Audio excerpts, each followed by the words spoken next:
මේ රටේ වැඩ මෙච්චර පරක්කු වෙන්නේ ඔබ දකිනවනේ මේක කාර්යක්ෂම රාජ්‍යයක් නෙමෙයි. අපි අකමැත්තෙන් උනත් කියන මේක කාර්යක්ෂම රාජ්‍යයක් නෙමෙයි තාම.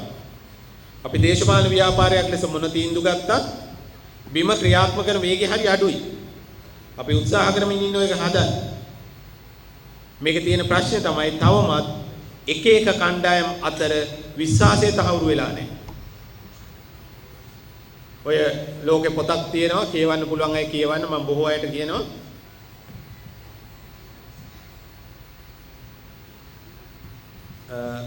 Speed of Trust කියලා පොතක් තියෙනවා. ඉංග්‍රීසියෙන් තියෙනවා. පුළුවන් අය කියවන්න පුළුවන් ඉන්ටර්නෙට් එකෙන් බාගත කරගන්න පුළුවන්. Speed of Trust. විශ්වාසය තමයි වේගය. සියලු සංවර්ධනයට දායක වෙන්නේ විශ්වාසය. ඒක තමයි වේගය. අපි වේගවත් සංවර්ධනයක් අපේක්ෂා කරනවා නම් අනිවාර්ය ලෙස කොට නැගී යුතුව තියෙන්නේ මොකද්ද? විශ්වාසය.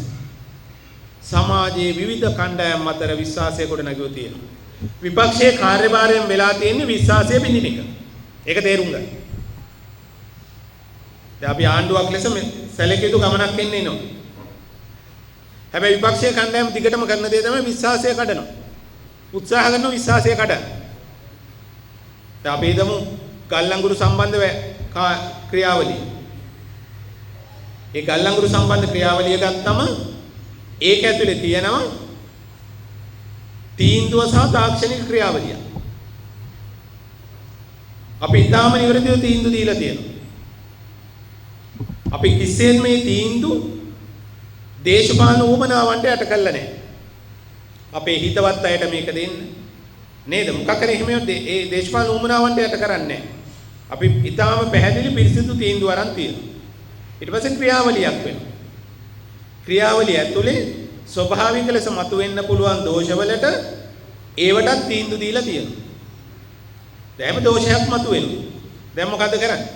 දැන් අර කණ්ඩායම් try කරනවා කියන්න ඒ දෝෂය අපි හිතාමතා කරපු එකක්. දැන් මේ මොකද්ද මේ අරමුණ? සමාජය තුල ගොඩනැගෙන නේද? ආණ්ඩුව කෙරෙහි ගොඩනැගෙන විශ්වාසය බිඳීම තමයි ප්‍රධානම අවශ්‍යතාවය වෙලා තියෙන්නේ. අධ්‍යාපන වැඩසටහනක් හැදුවා මේ රටේ අධ්‍යාපන වෙනස් යුතු බව සියලු දෙනා දන්නවා. අපි අධ්‍යාපන වැඩසටහන හදද්දී තීන්දුව ක්‍රියාවලියක් තියෙනවා තාක්ෂණික ක්‍රියාවලියක් තියෙනවා. අපි තීන්දුව තාම නිවැරදිව සහ දේශපාලන පක්ෂපාතී නොවන ලෙස සහ සමාජ උමනාවට ගැලපෙන ලෙස දීලා තියෙනවා. ඒකේ ඇතුළට තාක්ෂණික ක්‍රියාවලිය ඇතුලේ නොවිය යුතු දෙයක් කරනවා. අපි කියන්නේ වෙනව නෙමෙයි කරනවා. ඒක දකින්න පළවෙනි අවස්ථාවේම අපි අර ඒ වැඩේ එතනින් එහාට තවත් නොයන්න නවත්තනවා. ඒතකොට ඒක තමයි ආණ්ඩුවකට ගන්න පුළුවන් වැඩේ. හැබැයි දැන් විපක්ෂයේ කණ්ඩායම මොකද කිව්වේ? ඕන් දිගටම කියන්න ගත්තා මේක ඇතුලේ තියෙන අසභ්‍යකරණයක්. මම පාර්ලිමේන්තුවේ දිදුවා අධ්‍යාපන ක්‍රියාවලිය නෙමෙයි අසභ්‍යකරණයට ලක් වුණේ. විපක්ෂයේ අසභ්‍යකරණයට ලක් වෙලා තියෙන ඒක අසභ්‍ය හරණය කරන්න. කිසිම දෙයක් කරන්න බෑ කුණු හර්පයක් එකතු කරන්න නැතුව. එමනේ තියෙන්නේ නේද? ඒ නිසා ඔවුන්ගේ උත්සාහය හැම විටම තියෙන්නේ ඔවුන්ගේ උත්සාහය තියෙන්නේ මේ සමාජය තුල විශ්වාසය ආණ්ඩුව කෙරෙහි තියෙන විශ්වාසය අවම කරන්න. ඕන් විවිධ උත්සාහ ගන්නවා. Facebook ඇතුළට ගියාම බලන්න හිතෙන්නේ නැති තරම් දේවල් හදනවා. කියන වචනයකට මොන වචනේ කිව්වත් කොටසක් කපනවා. ඒ කපන කොටසට Tamanට උමනා විදියට ඇඩ්ජස්ට් කරගන්නවා. ඒකෙන් කියනවා. අවිශ්වාසය ගොඩනගන්න උත්සාහ කරනවා. එහෙම සමාජයක් ඇතුලේ තමයි ඔබවපත් කරන්නේ. නිසා ඔබේ වගකීම නැවත මම අවධාරණය කරනවා. ඔබ විසින් සමාජය තුළ තහවුරු කරගන්න ඕන දේ තමයි ඔබ සහ සමාජ කණ්ඩායම් අතර තියෙන විශ්වාසය. ගොඩනගාගත යුතුයි. අපි මේ ආණ්ඩුවක් ලෙස උත්සාහ කරමින් ඉන්න සමාජය ඔබව විශ්වාස කරන තැනකට ගේන්නේ. ඔබ තමයි මේ වැඩේ කරන්නේ. ඔබ කියන්නේ පුජ්‍යලයක් නෙමෙයි මේ ආයතන ව්‍යුහය. මේක තමයි මේ වැඩේ කරන්නේ. ඔවුන් ඒකට මහන්සි වෙනවා. ඔවුන් කැප වෙනවා. ඒකේ ප්‍රතිඵලය තියෙනවා. ඒක තමයි විශ්වාසය ගොඩනැගීමේ විදිය. අපි වැඩ කරමු. අර චෝදනා නේද මොනවද තිබුණත් අපි වැඩ කරනවා. ජන සමාජය වෙනුවෙන් වැඩ කරනවා.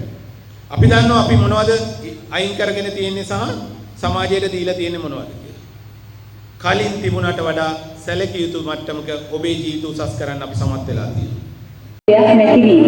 විවිධ අමාත්‍යාංශ දෙපාර්තමේන්තු වශයෙන් වෙන වැඩසටහන් ජාතික ප්‍රතිපත්තියන් මත සැලසුම් කිරීම වෙනුවට දේශපාලන අවශ්‍යතා මත ක්‍රියාත්මක කිරීම සඳහා දැනුම හා කුසලතාවයෙන් පරිපූර්ණ ඉහළ දායකයන්වලදී ආර්ථික සමාජ පරිසරයේ ආහාර සුරක්ෂිතතාවය මානව සම්පත් සංවර්ධනය රැකවරණය ජාල සහප්‍රදේශ සියලු මාධ්‍යංශ දෙපාර්තමේන්තු කලාපාලන ආයතන රාජ්‍ය නොවන ආයතන පුද්ගලික අංශයේ වගේම විවිධ ශේෂ්ඨවල මුද්‍රණීන්ට ඇතුළත් සමස්ත සංවර්ධන ආයෝජනයන් මේ කුළුණු අය ඔස්සේ ග්‍රාමීය ජනතාවට ප්‍රතිගාමී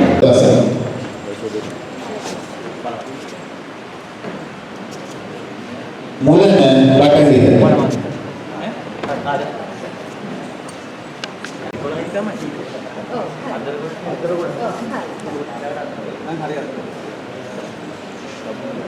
මුලන බටහිර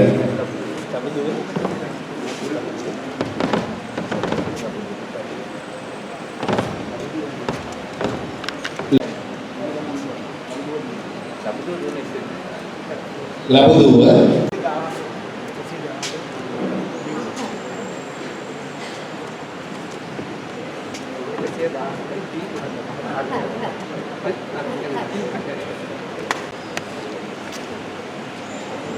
කොරුන්ද